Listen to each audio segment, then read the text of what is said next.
study of our research that we've been doing over the past couple of months in regards to the ulnar nerve sonography. I'm going to share my screen right now.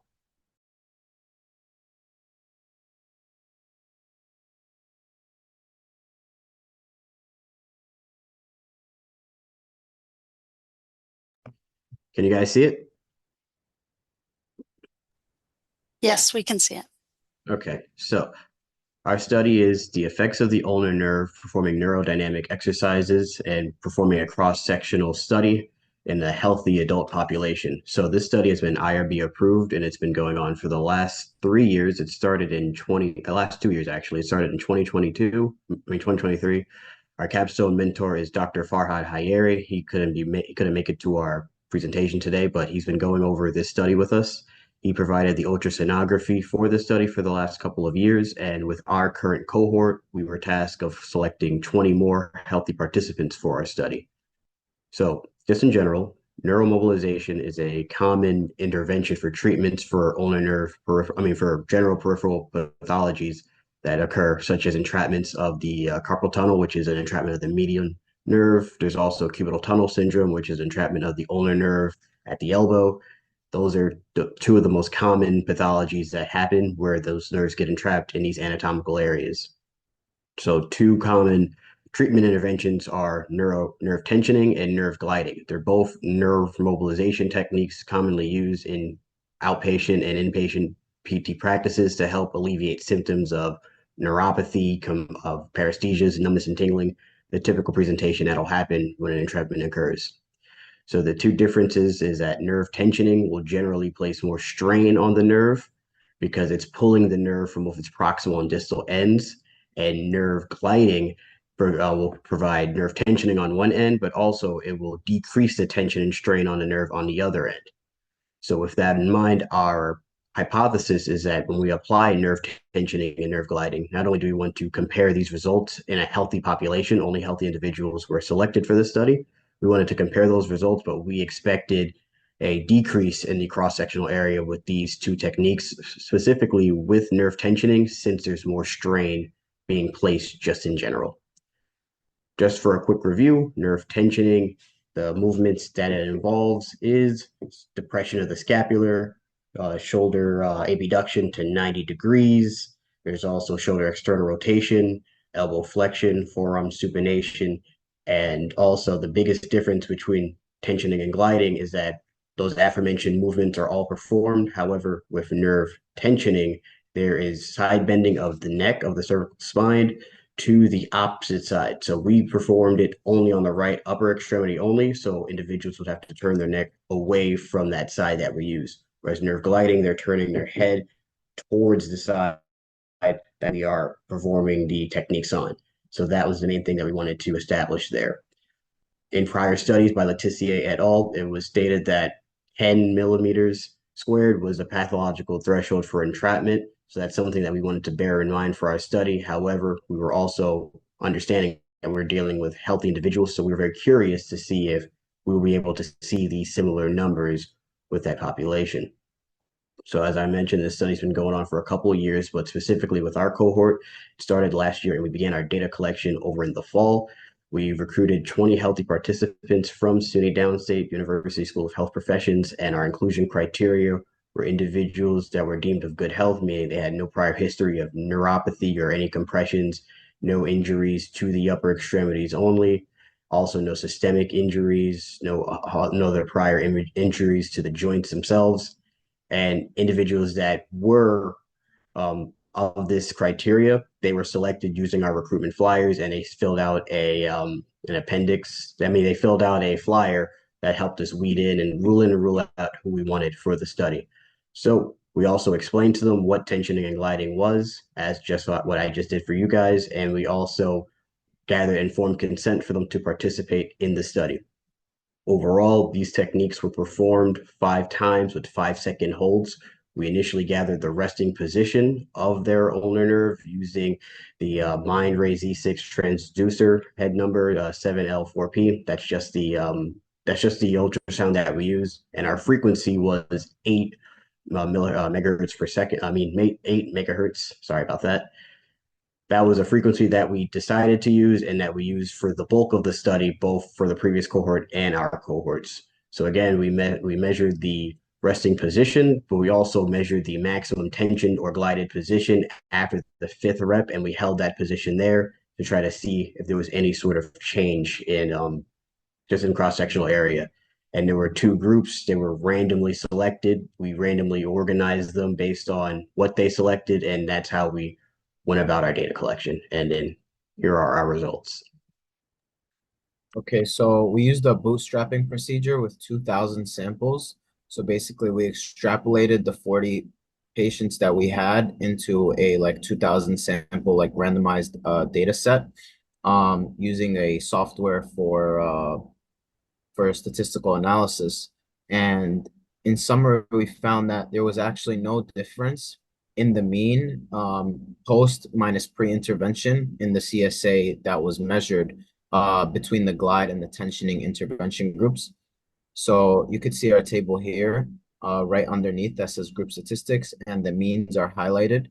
So we have the lower and upper confidence intervals, 95% confidence intervals.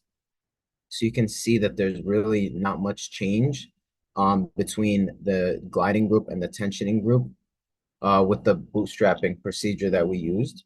So our hypothesis was not accurate in terms of healthy adult population, what we expected to see. And there's a few reasons that we're going to go into in the conclusion that might suggest why. Underneath, you see a picture that just kind of sums up what Jordan was explaining with the tensioning versus gliding. So you have the patient at rest. The shoulder would be at 90 degrees.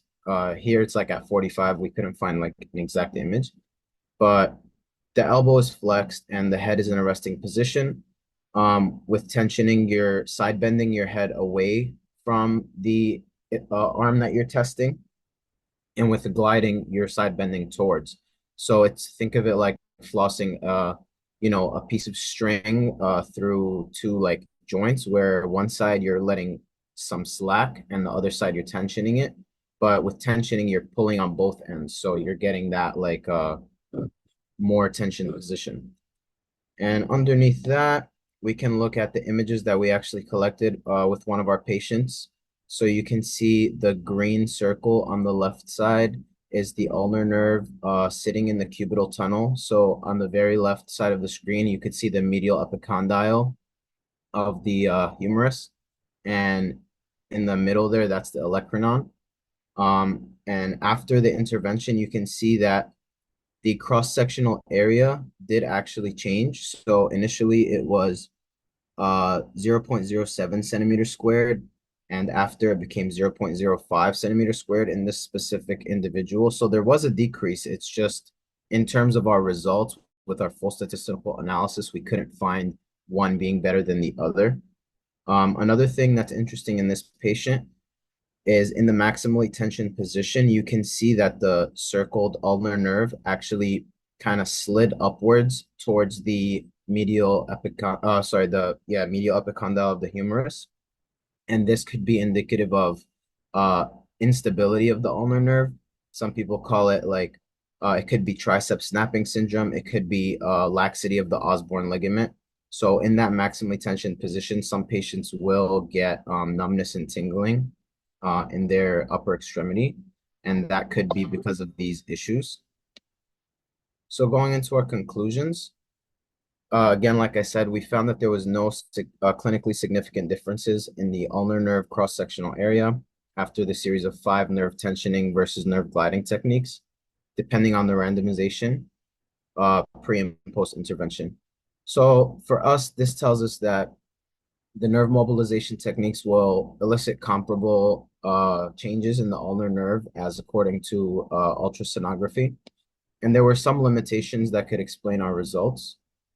Compared to individuals with entrapment, healthy individuals were not expected to exhibit significant changes to begin with because their ulnar nerve is not entrapped. So if it was held down in one place via like the entrapment site, then you would get greater changes while doing the neuromobilization because now it's pinned down in one area where we didn't have that in our healthy individuals. Another thing was optimizing the probe placement was a little difficult because everyone has a different body type. So we didn't have the best um the best transducer that we could have used like for high resolution. We had a slightly lower resolution transducer, so we couldn't get like the clearest images. Another limitation was that the ulnar nerve wasn't placed in maximum tension or glided position because we eliminated the hand and fingers from the mobilization. This was to ensure that the degrees of freedom were within the control of the examiner. We didn't have a million hands to position the patient, and if we removed wrist and finger flexion or extension, then it would have been more easy to control the patient's positioning. If we included it, there would have been another degree of variability, so we chose to exclude it. A previous study by Wolny et al. Showed a significant change in ulnar nerve cross-sectional area post-neuromobilization involved in a longer duration. So a greater number of repetitions for this study might have been more beneficial for us to yield higher results. And as I said before, we only had the 8 millihertz transducer for our ultrasound frequency. If we had something closer to 15 or 22 as used in previous studies, such as Liu et al., we might have had higher resolution for our images to be obtained. So further research is required with a larger sample size and more repetitions to assess if there are any changes to the current findings. And below you will find some of the references that we used in our paper. Anything that we spoke about in this poster will be listed below. Thank you very much. Thanks to both of you. We have Lara coming up next.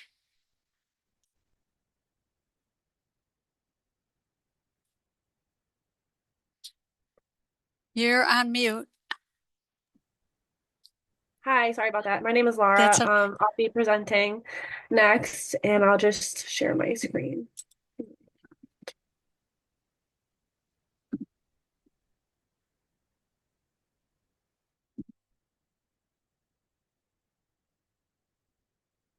Okay, can everybody see it? Yes. Okay. So my research I conducted was about the impacts of COVID-19 on stress and burnout in nurses. And my faculty mentor is Dr. Godfred Antwi and from SUNY Rockport, which is in Western New York. And so this project was mainly about how COVID impacts nurses and their feelings of stress and burnout. And we know that COVID has significantly impacted the US healthcare system and healthcare workers as well. And previous research has reported serious detrimental effects on nurses' mental health and their overall well-being. And so this study seeks to investigate exactly how much stress and burnout can happen and the effects of stress and burnout on medical surgical nurses at a small not-for-profit hospital. And one key thing about this hospital is that it has no designated COVID-19 unit, no designated COVID-19 floor, and it's located in Oswego, New York. And it's the only hospital within Oswego County, which is where I live. And so it serves up to 20 cities and a couple of villages here and there. So a lot of the county comes to this hospital. So it's a lot of patient influx. And so analysis of the data reviewed, most participants experienced high levels of stress and trauma and residual burnout from the peak of COVID. So the pandemic, as I said, has had detrimental effects on not just the US healthcare system, but also global systems as well. And throughout the peak of COVID and also now in the aftermath, we have seen and revealed deep-rooted issues and gaps in care within the healthcare system and how this can affect nurses and their mental health. And the pandemic subjected nurses and healthcare workers to long hours and consecutive days working, which results in high emotional tolls. And as evidence, it's been reported that in the US, about 100,000 nurses left the workforce due to stressors associated with the pandemic. And so this highlights the critical need for evidence-based interventions and health initiatives created and implemented to support nurses and their mental well-being. And the findings of such studies can serve as a basis for designing and creating these initiatives and stress management programs to help support nurses in times of need, and for to be better prepared and equipped for future pandemics as well. So, as I said before, the objective was to investigate the impact of COVID on stress and burnout among medical surgical night shift nurses at Oswego Hospital. A secondary objective was to explore the perception of administrative nurses and how and nurse supervisors and how they can create strategies to help reduce stress among their nursing staff. And the study sample consisted of 4 night shift nurses at Oswego Hospital, and purposive sampling was used to select study participants on medical surgical floors. And structured qualitative interviews were used, and interviews were audio recorded and lasted approximately 25 to 30 minutes. The data was manually transcribed and prepared. And through the analysis, I used thematic analysis to identify themes and categorize these themes and sub-themes. So the results highlighted major themes such as increased stress, fear and uncertainty, trauma, and resources strain and uncertainty as well. So for the increased stress theme, a nurse stated that COVID-19 was way more stressful, and because they worked longer hours and higher consecutive days, and most nurses work 3 day stretch, 4 day stretch, and then they have a couple days off. So they were subjected to close to a week worth, 2 weeks, back-to-back shifts. And night shift is already a very intense thing because you have disrupted sleep pattern, so that can also play into this as well. And the hospital offered COVID money and incentive money for nurses to work longer hours and longer consecutive days because they just needed people to work. And fear and uncertainty, many nurses argued their increased levels of stress were influenced by fear and fear of getting COVID-19 and transmitting this to their family without knowing. And a lot of nurses stated that they would strip down in their garage from their scrubs and then immediately wash their scrubs just for fear of passing it and the uncertainty of it all because they were dealing with it as it was happening. And trauma was another main theme emerged, and it was consistently mentioned throughout the interview process.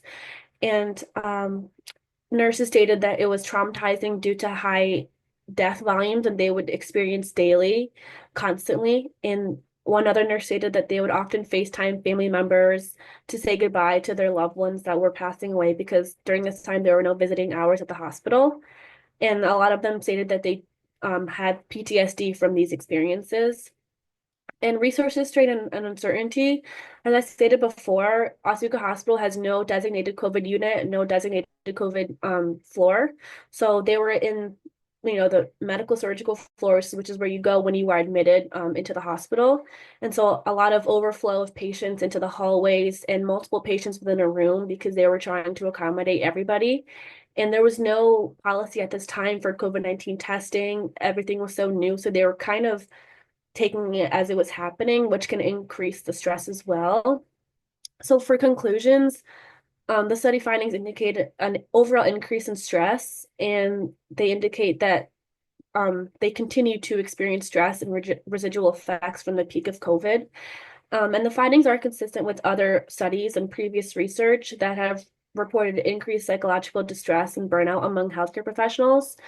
And study findings continue to underscore the need for evidence-based intervention programs and policies. And with my study, I really wanted to highlight how a small hospital, a not-for-profit hospital with no designated COVID unit, how they handle these things and how the nurses are affected by it. Because larger hospitals might already have things in place and more nurses working where they can cover shifts and things of that nature. And with any study, research has its limitations. So the small sample size is obviously a limitation, and the purposive sampling limits the external validity of the study.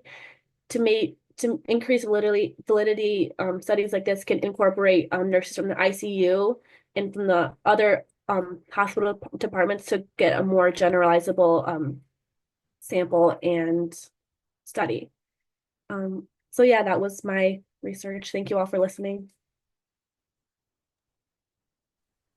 Thank you, Lara. Next up, I have Zola Makanda, but I don't see Zola in the room. Jessica, would you be available to start now? Yeah, I can start now. Give me 1 sec to just share my Okay. screen. Okay.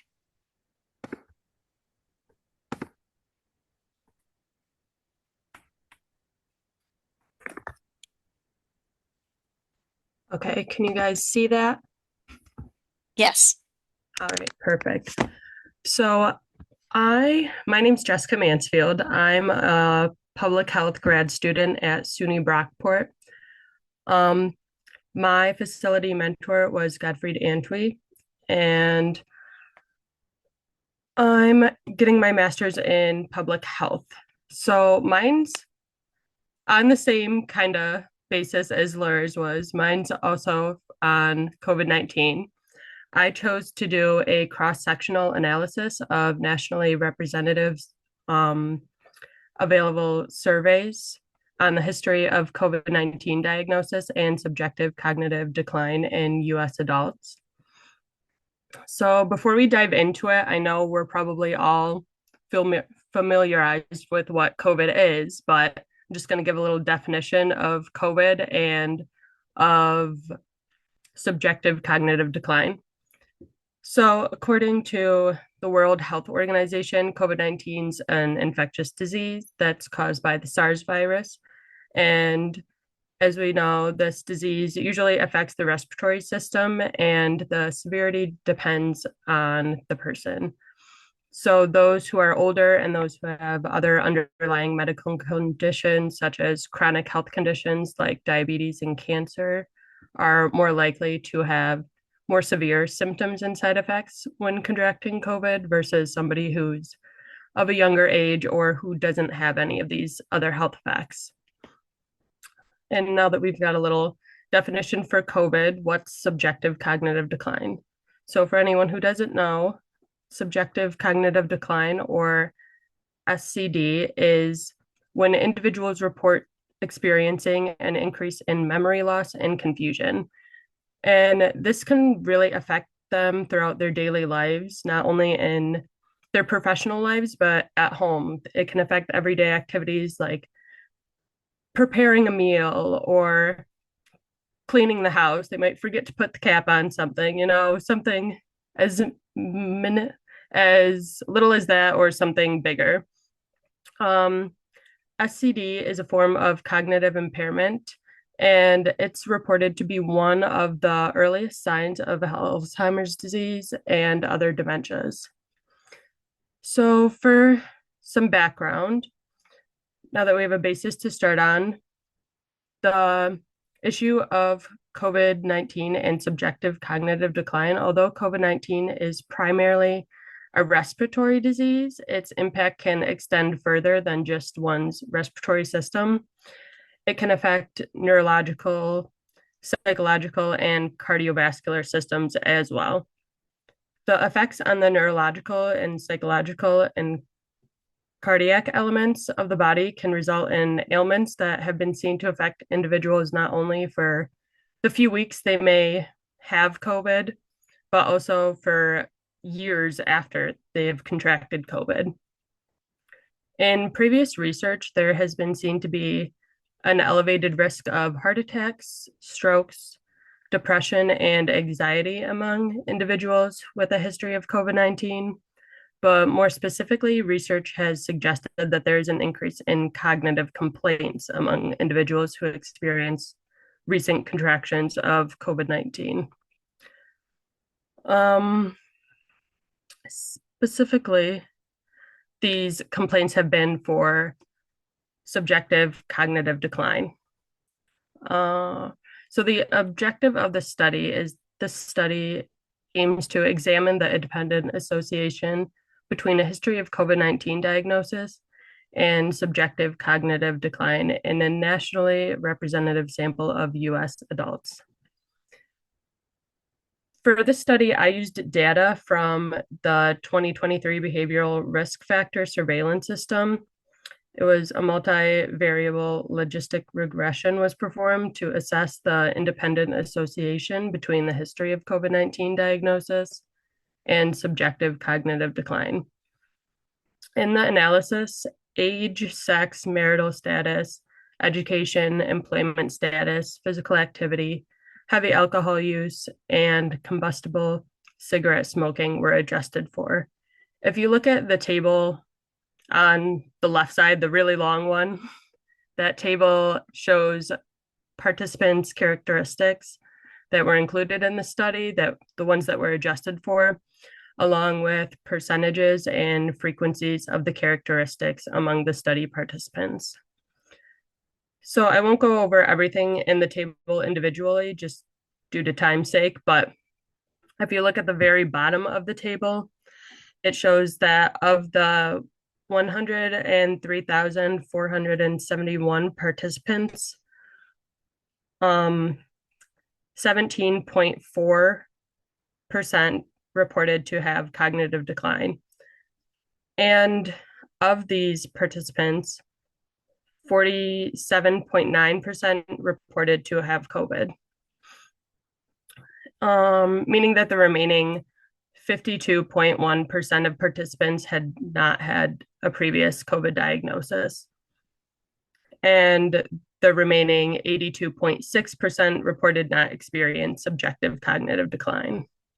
Now, looking at the bar graph that's included in here, it's a graph of prevalence of subjective cognitive decline and COVID-19 diagnosis among study participants. The dark blue bars show those who reported subjective cognitive decline, and the light blue bars show those who did not report subjective cognitive decline. On the left-hand side, those are individuals who did and did not report subjective cognitive decline, but reported having a COVID diagnosis. On the right-hand side, those are individuals who did not report ever having a COVID diagnosis, along with the percentages of reported subjective cognitive decline or lack of cognitive decline. As you can see, there was a high percentage of participants who reported not experiencing subjective cognitive decline. But of those who did report subjective cognitive decline, the percentage of those who experienced COVID is pretty similar to those who did not experience COVID. So some of the key takeaways from this study are that of the 103,471 participants in the study who represented the 46,823,623 adults in the United States, approximately 48% reported a history of COVID-19 diagnosis. Overall, 17.4% of the participants reported experienced subjective cognitive decline. Nearly 51% of participants who reported experiencing subjective cognitive decline had a personal history of COVID-19 diagnosis, compared to approximately 47% of those who did not report experiencing subjective cognitive decline. Results from the multivariate logistical expression revealed that the odds of experiencing subjective cognitive decline were significantly higher for participants with a history of COVID-19 diagnosis relative to those without a history of COVID-19 diagnosis. And although, like any study, there are limitations involved, specifically in this study, the cross-sectional nature of the study implies that the causal interference could not be established. Along with this, the study is dependent on self-reported data, which could introduce recall bias. There are also so many different confounding variables that have the potential to affect an individual's subjective cognitive decline, meaning that other factors that are linked to cognitive functioning and may have influenced the association between the two have not been accounted for in this study. To wrap it up, the study revealed a significant association between COVID-19 diagnosis and observed cognitive decline. suggesting the need for evidence-based interventions to mitigate the adverse effects of COVID-19 on cognitive function. Further research, especially using longitudinal designs, is necessary to understand the long-term effects of COVID-19 on cognitive health. Such studies should explore more into how mental health and socio-environmental factors moderate this potential relationship. Below my implications and conclusions, I just have some of the references that I used, and that is all I have for you guys. Thank you. Thank you, Jessica.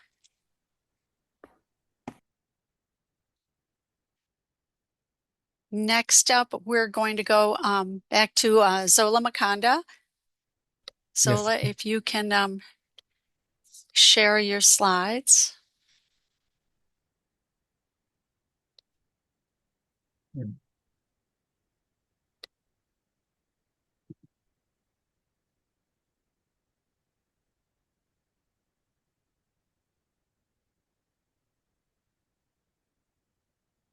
Can you see it? We are seeing your Outlook page right now. Oh, thank you so much. Hi, my name is Zola Makanda. I am a student at SUNY Brockport. I did my research paper on exploring healthcare access disparity among minority population, especially in Philadelphia. Zola, we're just seeing your Outlook page. We're not seeing a slide. We're seeing the inbox. Oh, there you go. Right. I'm trying to. We can see it now, Zola. Okay, thank you so much. So, sorry, I did my research in exploring healthcare access disparity among minority population in Philadelphia, a qualitative inquiry into the contributing factors and the potential solutions. Like I say, like Zola Makanda, MPH student, and my faculty mentor was Dr. Antwi Godfred. So my background, the background for my paper was the healthcare disparity for minority population are significant issue that impact healthcare outcomes, especially in urban and rural area. The previous research suggests that social determinant of health and the structural inequities such as health insurance status, health literacy, and the geographical location, it was the big contributing factor to healthcare disparity among minority. This disparity result in a preventable differences in health outcome across various population groups.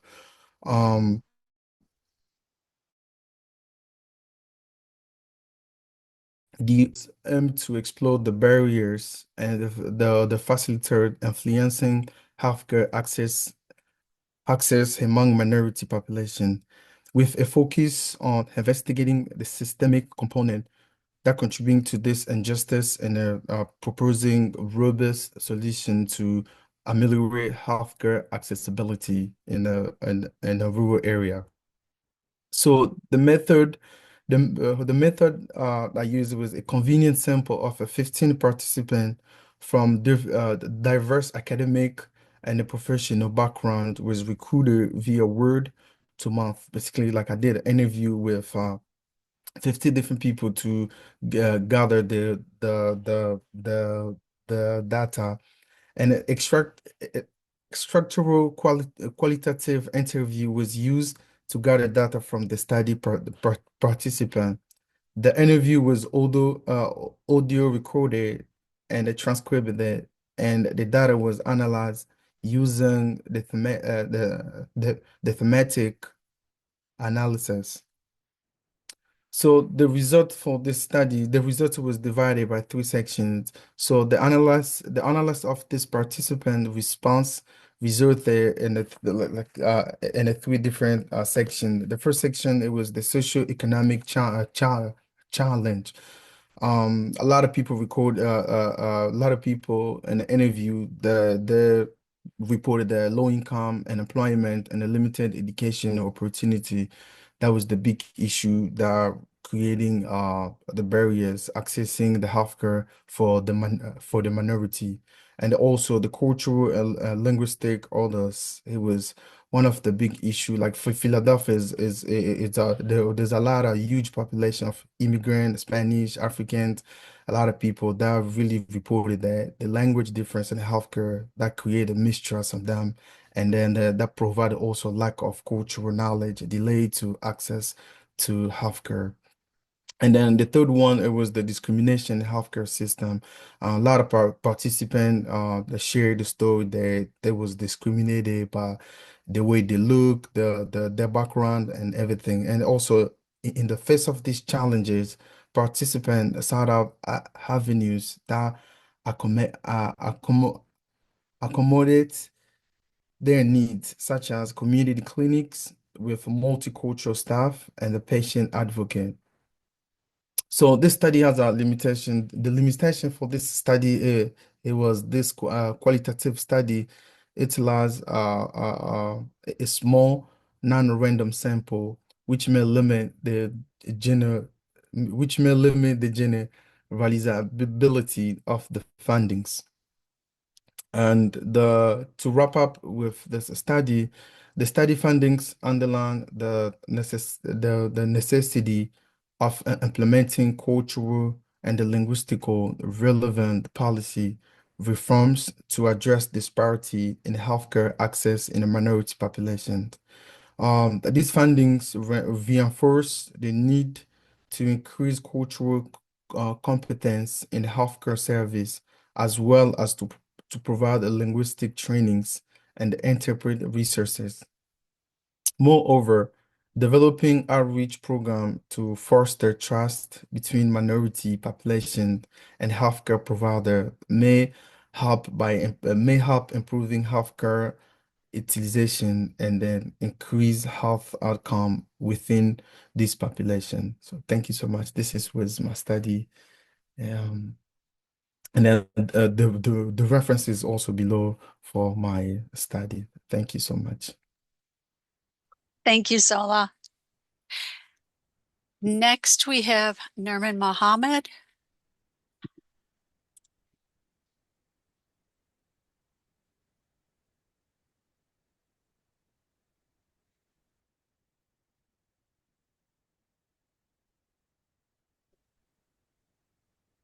Hello, do you see my screen? Yes, we see it. Okay. Thank you. Hello, everyone. I'm Nermeen Mohammed, and I am a third-year PhD student in Binghamton University. I'm under Dr. Peter McKinney. He's my faculty advisor. So today I'm talking about my project, which is characterizing biofilm dispersion in Enterococcus faecalis. So to break down my title, so I'm characterizing biofilm in a type of bacteria that's called Enterococcus faecalis, and Enterococcus faecalis is a gram-positive bacteria. It's characterized by being a coccus, and it's not non-motile. My goal in this project is to characterize biofilm dispersion. So biofilm is when the bacteria, instead of being in a single state, it's in aggregation. So it forms a community, and this community is hard to kill with normal antibiotics. This is why my project is trying to focus on determining possible treatments for this type of bacteria that's resistant to the antimicrobials, different antimicrobials. So my goal is to characterize biofilm dispersion. So biofilm dispersion is the process where the bacteria come out of this community that I've just described, which is a biofilm. And when the bacteria comes out of the biofilm, in a dispersed state, it's able to be killed more easily with different antimicrobials. So we are able to kill this bacteria, and we don't have like a problem with killing it. And this bacteria is present in most of the patients in hospitals, and it's known to be the reason for many health threats, such as endocarditis, bacteremia, urinary tract infections, and other health risks. Here you can see the first part of my poster represent the working model, and the working model here is in comparison, or more of like I'm trying to gain a general idea about biofilm dispersion process in Enterococcus faecalis, since it's not well described, in terms of comparing it with another type of bacteria where the biofilm is well described in it, and also the biofilm dispersion process is described in it. So this working model here represents that a type of bacteria that's called Pseudomonas aeruginosa. So when Pseudomonas aeruginosa biofilm is exposed to high nutrient media, it's able to disperse, and when it disperses, it retains its susceptibility to different antimicrobial agents compared to the bacteria in biofilm state where it doesn't disperse in the low nutrient media.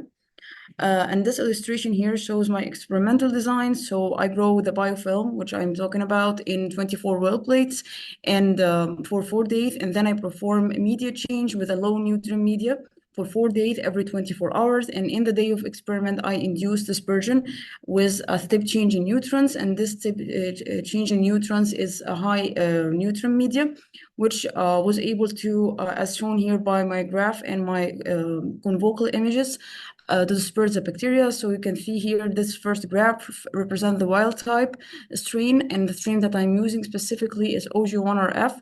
It's a strain of Enterococcus faecalis, and it's isolated from the gut. You can see in the graph here, this represents a percent of release cells, and what percent of release cells is how we calculate how dispersed cells disperse in a liquid medium, because those experiments are not performed in vivo, they are in vitro experiments, since they are performed in 24 well plates. So there is no continuous change of the nutrients. However, the nutrients is changed by the media change that I perform every day in a time course of 4 days. So the first graph here, as I said, this y-axis represents the percent of release cells, which is the percent of dispersed cells. My x-axis represents 10% TSP, which is the control, which is the media low in nutrient, similar to what you have been used in Pseudomonas aeruginosa, our model organism for biofilm dispersion and formation. The percent of the 100% TSP here represent the high nutrient media, which represents the high nutrient media also used here with the Pseudomonas aeruginosa. And you can see that was significant increase in the percent of release cells, meaning that the 100% TSP, which is the media high in nutrient, was able to disperse the bacteria from the biofilm. And this result is also shown here by those convocal images, which are taken by convocal microscope. So you can see with a treatment condition in the left panel here, there are more black exposed substratum, which means that there is dispersion compared to, you can see with the control, there is more aggregation of the cells represented by the green fluorescence here, meaning that the biofilm is still intact with the control condition.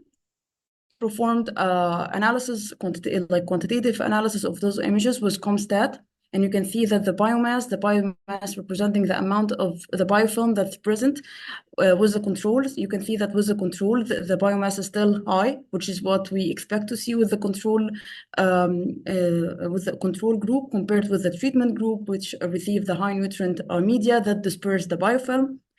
Then we wanted to see, since the cells were able to disperse, will they also retain their antibiotic susceptibility, as I've talked about in the introduction, that biofilm are resistant to antimicrobials. However, when they disperse, it has been shown in the model organism, which is Pseudomonas aeruginosa, that they retain their susceptibility to different antimicrobials. And we were, and the results were with the theme as seen here by this graph.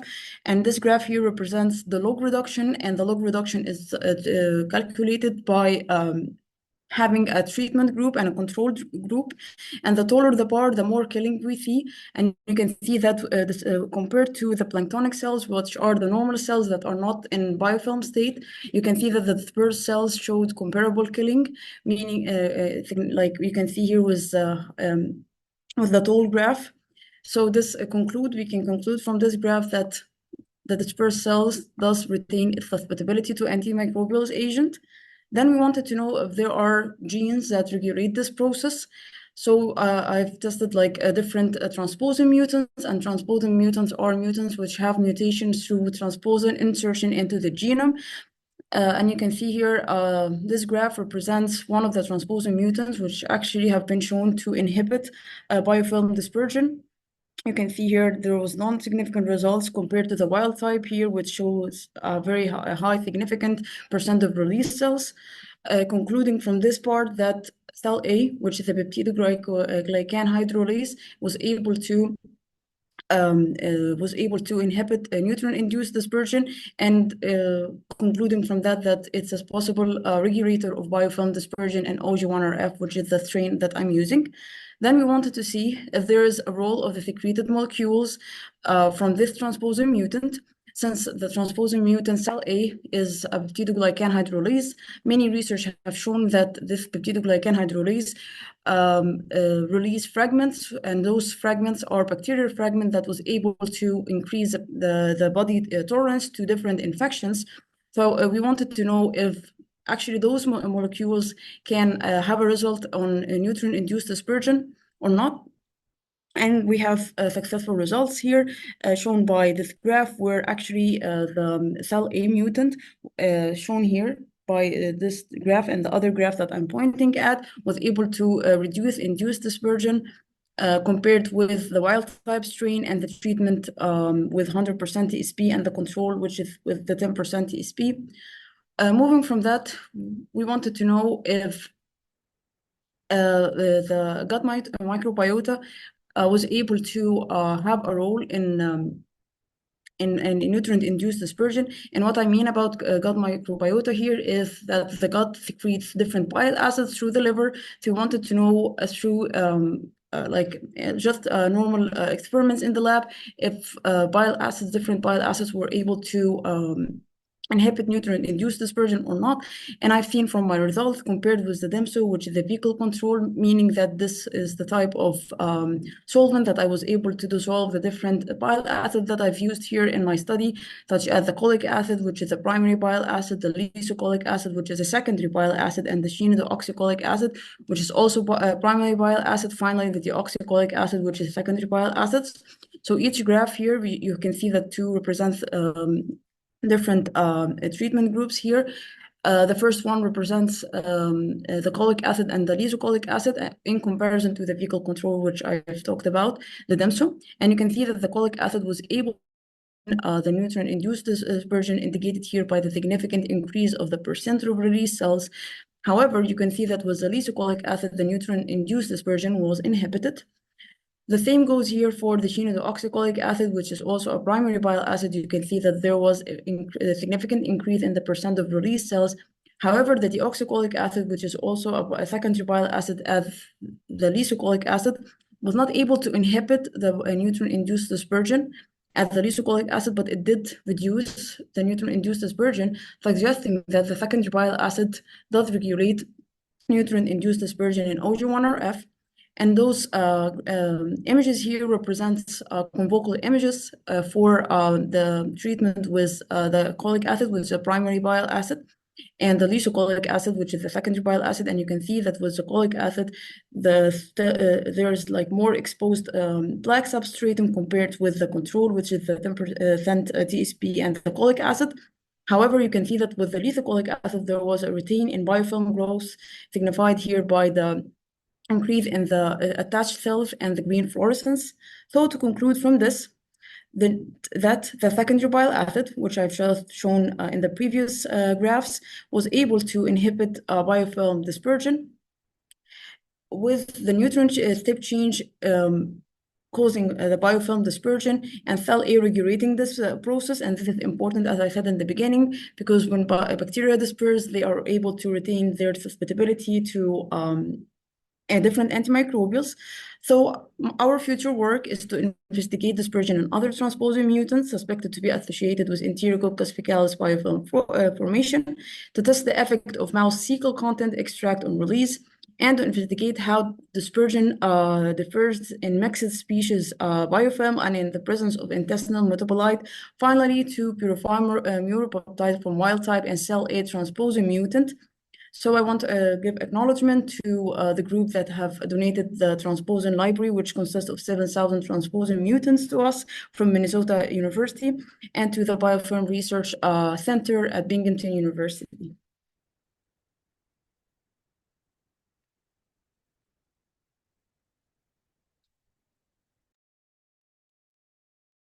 Thank you, Nerman. Next up, we have Alyssa Nelson. Hi, I'm just gonna share my screen real quick. Okay. It won't let me yet. It says because someone else is Yeah. sharing. Oh,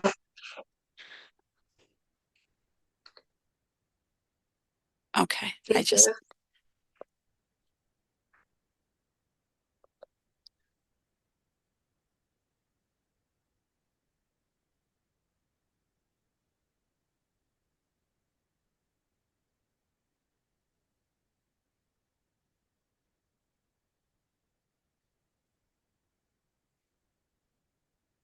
Can everyone see my screen?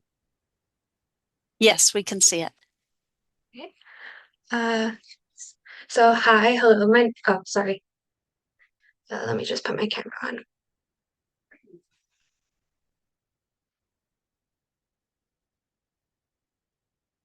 You can still see it? Yes, everything looks good.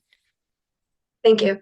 Hello, my name is Alyssa Nelson, and I'm a biomedical engineering master's student at Binghamton University, working underneath Dr. Katie Edwards of the Department of Pharmaceutical Sciences. Today, I'll be discussing how we optimize europium DTPA complexes for enhanced time-resolved fluorescence detection.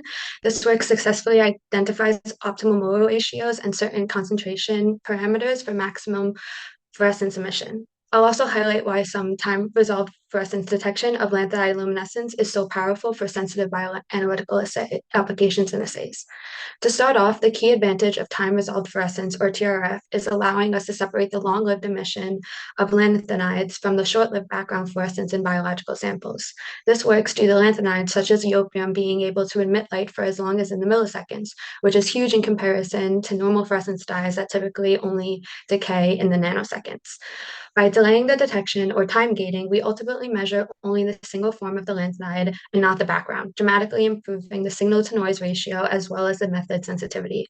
As shown in the poster, the europium was specifically selected for this experiment due to its characteristic electron transitions between the 5D0 to 7F2 states, producing a distinctive red fluorescence emission at approximately 615 nanometers. Additionally, lanthanides have a large Stokes shift, which ultimately reduces the spectral overlap and self-quenching of the metal. Since lanthanides must be stabilized by chelators, we use DTPA, which is able to form up to 8 coordination bonds with the metal ion. To double back a little bit, chelation occurs when a metal ion such as europium 3+ binds to a multi-dentinate ligand such as DTPA through multiple coordination bonds, ultimately forming a stable ring-like structure that stabilizes the metal and preserves its functional properties such as fluorescence. In this process, EU3+ replaces the weakly bound water molecules while DTPA wraps around the EU3+, which creates the protective cage maintaining the europium's luminescent electric dipole.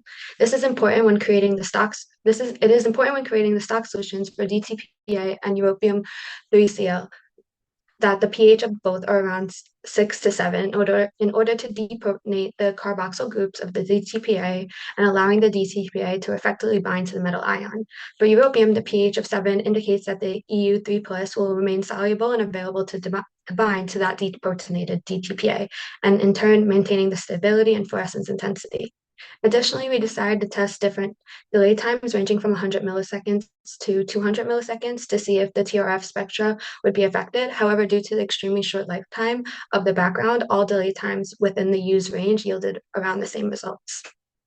For my optimization experiments, we first tested to see if a 1-to-1 molar ratio would be favorable when compared to ratios containing different concentrations. From that assay, we concluded that due to the higher peak of the 2-to-1 molar ratio indicative of DTPA to europium when compared to the molar ratio of 1 to 2, which is seen in figure 4 here. Either an excess or lack of metal ions is more detrimental to the chelation stability than that of DTPA. Therefore, our next essay focused on optimizing the DTPA concentration and confirming whether a 1-to-1 molar ratio would truly give the best intensity and complex stability.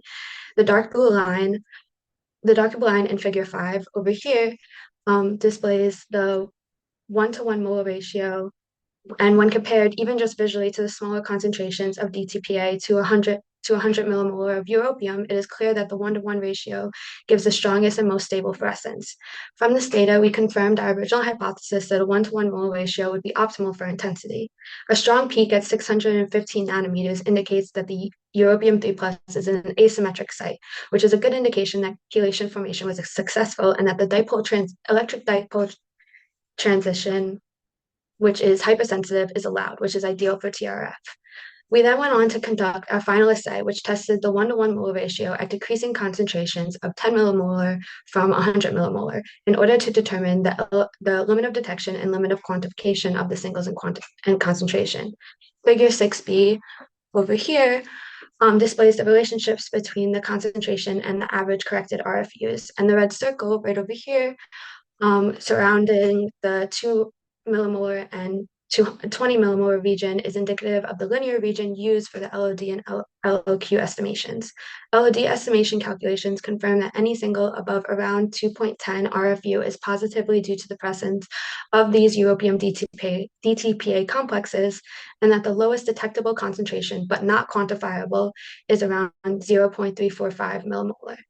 While the LOQ estimation calculations confirm that any single above the 3.17 RFU can be detected and quantified with accuracy, and the lowest concentration of the europium DTPA that can be accurately measured is 0.348 millimolar.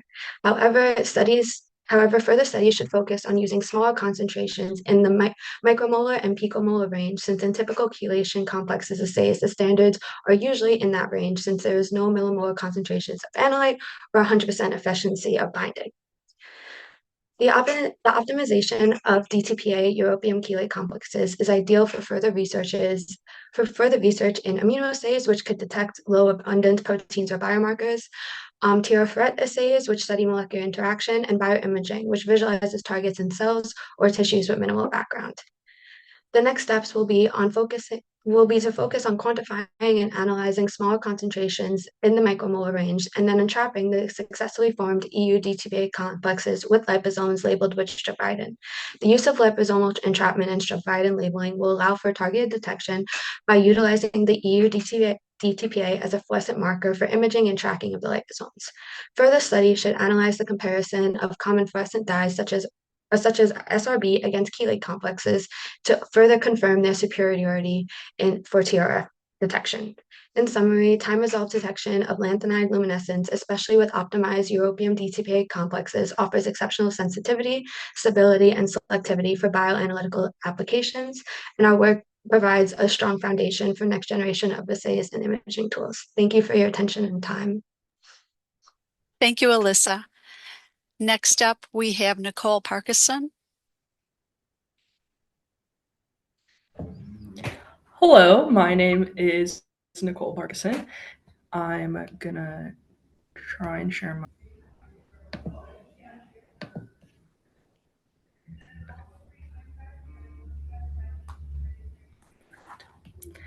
right.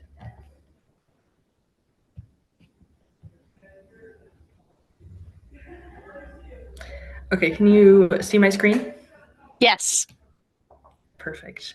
I apologize for the delay. I just wanted to make sure that I could still have my notes. Is that good? Can you still see that? Yes, that's good. Okay, perfect. So hi, my name is Nicole Parkinson. And today I'm going to be presenting my research about qualitative inquiry into undergrad peer-to-peer engagement on SUNY Brockport campus. So this study aimed to understand why students participate or don't participate in non-academic peer engagement at SUNY Brockport. Specifically, I explored their motivations, barriers, and ideas for improving involvement in clubs, events, and organizations. And for this particular topic, I want to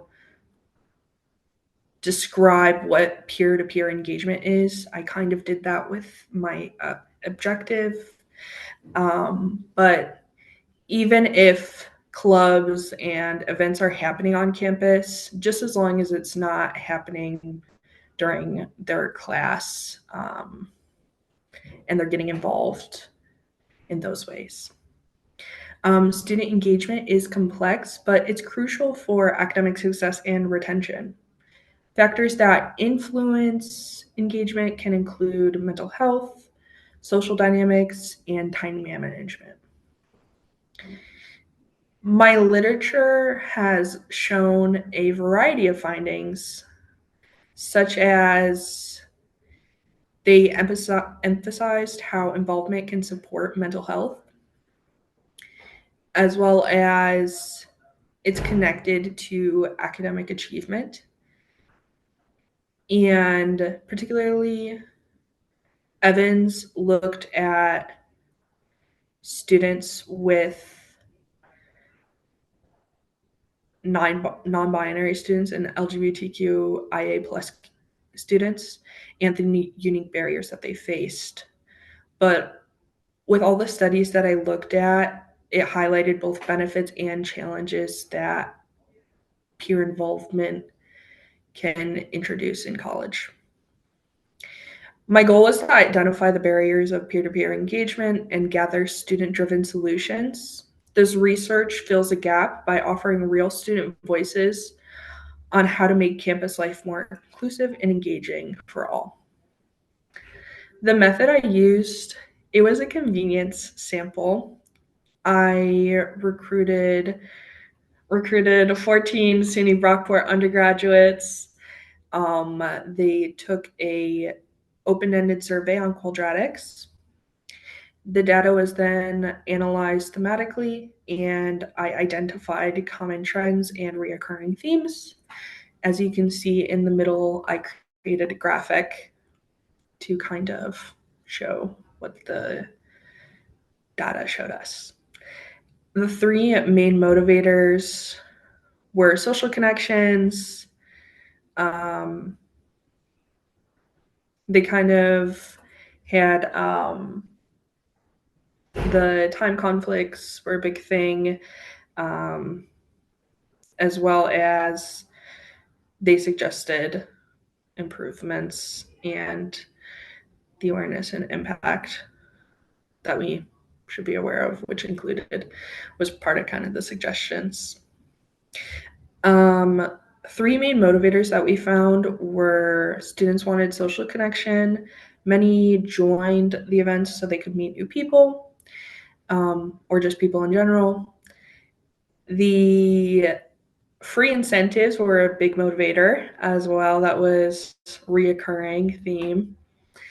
Food, giveaways, merchandise, that was definitely a huge draw for students, as well as students wanted the college experience.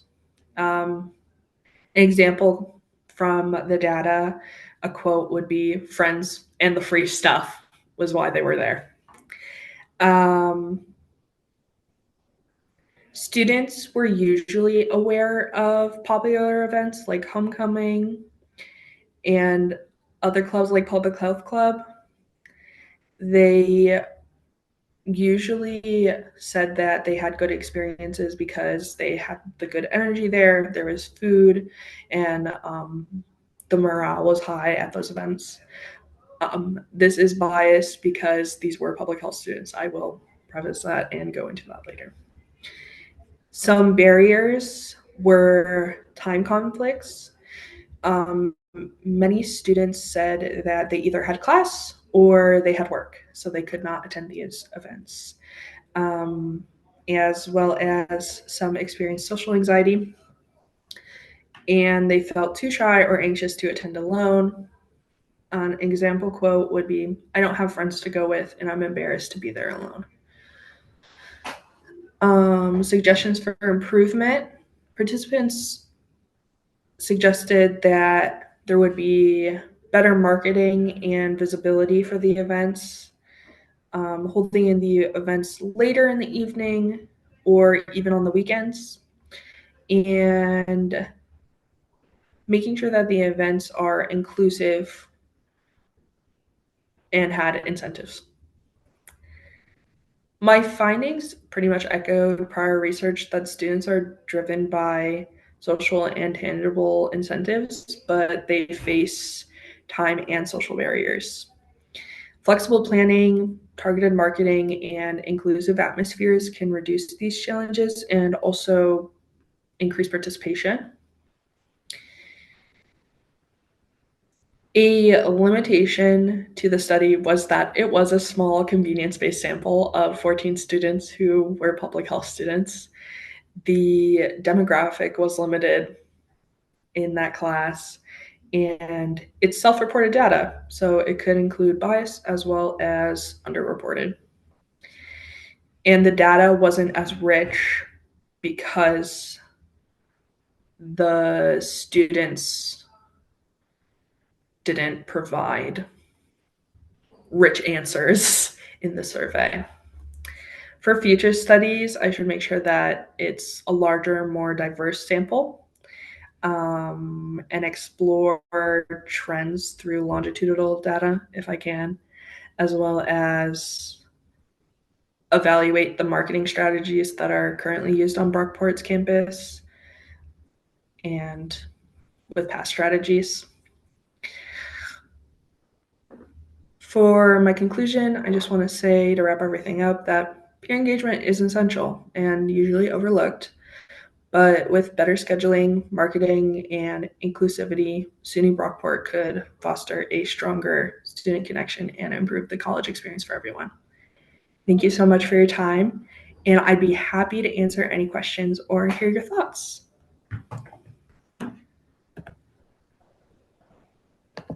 Thank you, Nicole. Does anybody have any questions?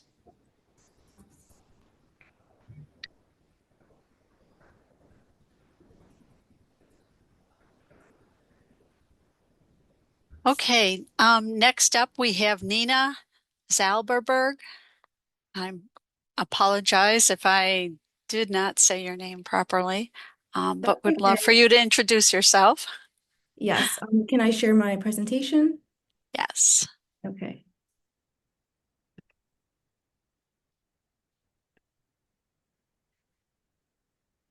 Okay, can you guys see this? Yes, we can. Okay. So,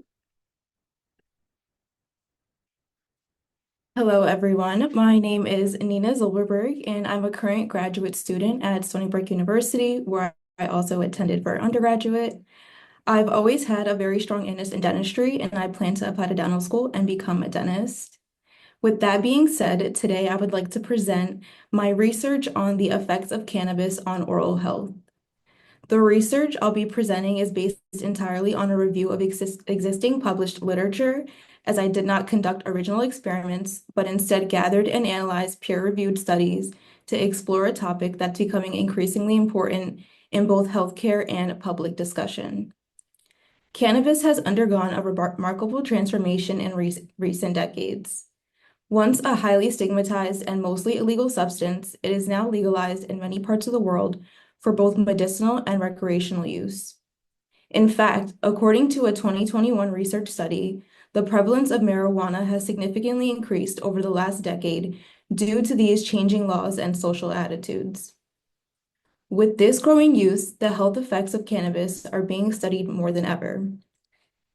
However, one area that remains underexplored is its effect on the mouth and specifically the oral health. This is exactly what I would like to focus on for my project. Understanding these oral health consequences is essential, not just for cannabis users, but for dental and healthcare professionals as well.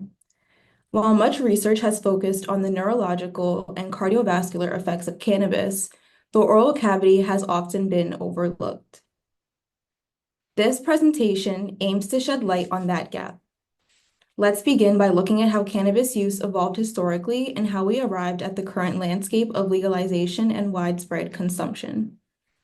So for the history of cannabis, I have a little timeline in the middle and then also a blurb on the left-hand side. To better understand cannabis' impact today, it's important to look at where it came from. Cannabis has been used by humans for thousands of years. Archaeological evidence suggests that early human interaction with cannabis began around 12,000 years ago in Central Asia near the Altai Mountains. Back then, it was likely valued for its strong fibers and its psychoactive effects. As trade routes and nomadic culture spread, so did the plant. Ancient civilizations like those in China, Egypt, India, and Greece recorded its medicinal and spiritual use. For example, in ancient China, around 2700 BCE, it was prescribed for conditions like pain and inflammation. The Greek historian Herodotus also noted that the Scythians used cannabis in ritual ceremonies. By the time of the Roman Empire, cannabis was being used to help with pain and stomach problems. In the 1800s, it became even more popular in Western medicine. Doctors began studying its effects and started prescribing it for things like cramps, trouble sleeping, and other health issues. Even royalty used it, such as Queen Victoria, who reportedly took cannabis for painful menstruation, and Empress Elizabeth of Austria used it for her ease to ease her cough, and stimulate her appetite. Then in 1964, a major breakthrough happened.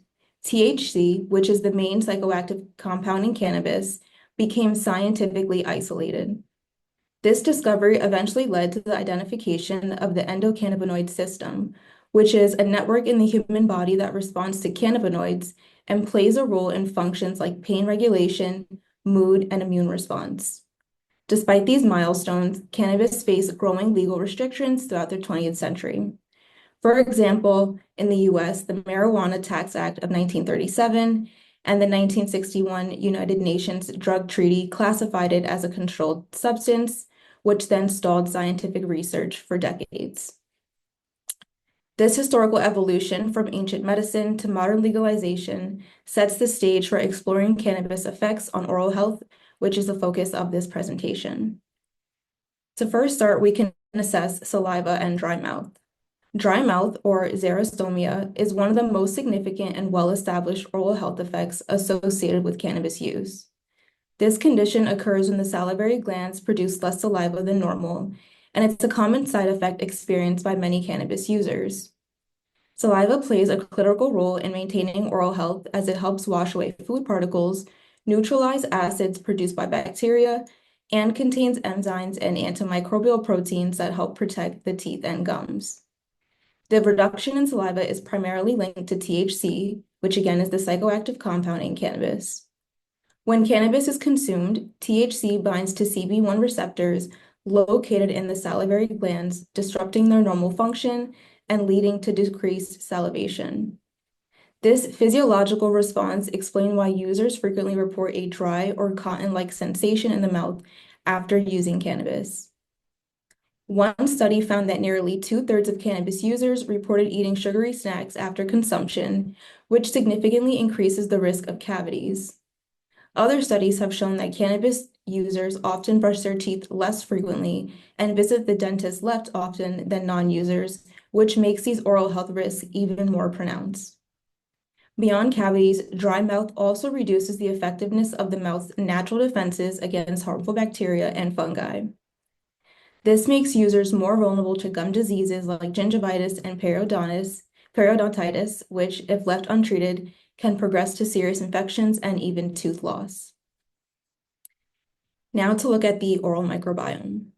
In this section, I'll be talking about the impact of the cannabis on the oral microbiome, which refers to the community of bacteria living in our mouths. Recent research has started to show that chronic cannabis use may lead to significant changes in these bacteria. In one study, saliva samples from cannabis users had more of a certain bacteria that are linked to gum disease and inflammation, like Streptococcus vestibularis and Megasphaeria. Interestingly, these changes were observed even in people who had no obvious signs of gum disease, which means cannabis use might begin affecting oral health before symptoms appear. Another study supported this by showing increases in harmful bacteria like Streptococcus and Actomyces among cannabis smokers, both of which are associated with oral disease.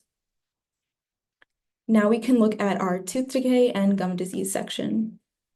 Gum disease, also known as periodontitis, includes conditions like gingivitis that involve gum inflammation, bleeding, and in more advanced cases, tooth and bone loss. Research has shown that cannabis users have nearly twice the odds of experiencing poor oral health symptoms like gum bleeding and loose teeth, even when controlling things like tobacco use or income. One study found that frequent users were more likely to show clinical signs of advanced gum disease, things like deeper gum pockets and greater loss of the tissue that supports the teeth. These effects may be worsened by dry mouth, which makes it so much easier for plaque and bacteria to accumulate. The next section we can look at is oral cancer. So this is one of the most debated topics in cannabis and oral health research because the findings are often mixed. On one hand, studies have found that regular cannabis use may increase the risk of oral cancers, especially when used alongside tobacco or alcohol. Cannabis smoke contains several carcinogens similar to those in tobacco that can potentially damage DNA and cause precancerous conditions. One such condition is oral leukoplakia, which appears as white patches in the mouth that can be wiped away. Excuse me, they can't be wiped away. These patches are considered potentially malignant. A case study highlighted a long-term cannabis user who developed leukoplakia without using tobacco. Although his lesion wasn't cancerous at the time, it showed the kind of changes that could lead to oral cancer if left unchecked. This is particularly concerning given that cannabis smoking involves exposure to harmful substances like benzopyrene and other hydrocarbons. In conclusion, while cannabis use is becoming more common and even legally accepted in many places, its impact on oral health remains an important and often overlooked concern. From dry mouth and increased risk of cavities to gum disease, shifts in oral microbiome, and even possible links to oral cancer, the evidence suggests that cannabis use can have a range of negative effects on the mouth. Thank you for listening, and if you have any questions, please let me know. Thank you, Nina. Does anybody have any questions for her or for any of the other presenters? We do have a few minutes if you do have questions. Otherwise, I will direct you back to the main meeting room.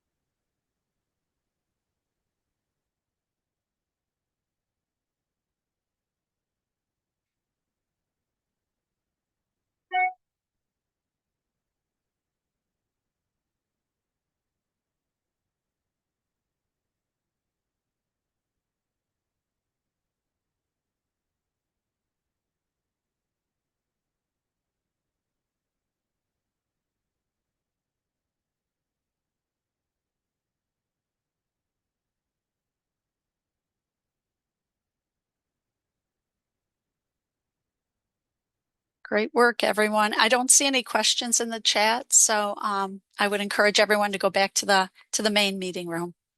Thanks so much.